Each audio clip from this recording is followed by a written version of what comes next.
నేడు కందుకూరి వీరేశలింగం గారి జయంతి. ఆయన జన్మదినం సందర్భంగా నేను ఆయన గురించి రాసిన ఒక కవిత్వాన్ని మీకు చెప్పే ప్రయత్నం చేస్తాను. కవితా శీర్షిక కోస్తాంధ్ర కన్నబిడ్డ కందుకూరి. సుబ్బారాయుడు పున్నమ్మ సుపుత్రుడు కందుకూరి. తల్లిదండ్రుల ఆదర్శ జీవితమే ఆయన పునాది. అతి సాధారణ జీవితమే నిరాడంబర జీవితం తదుపరి.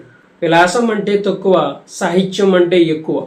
మూఢనమ్మకాలపై మండే జ్వాలల కవితలెన్నో కురిపించినాడు. హితకారిణి ద్వారా ధర్మస్థాపనకు ముందుకొచ్చాడు. గుడ్డి నమ్మకాలను గుద్ది గుద్ది గూడి విరిచాడు. భూత వైద్యుల కల్పనా కథలను కంచుకోటల్ని కూలదోశాడు, నిలదీశాడు కందుకూరి. అరటి మొక్క అరిష్టమన్నవాడి నమ్మకాన్ని నలుదిశలా నిలదీసిన నిగ్గు తేల్చిన కందుకూరి. అమావాస్య నాడే అదృష్టమని స్కూల్ చేరినాడు మహనీయుడు కందుకూరి.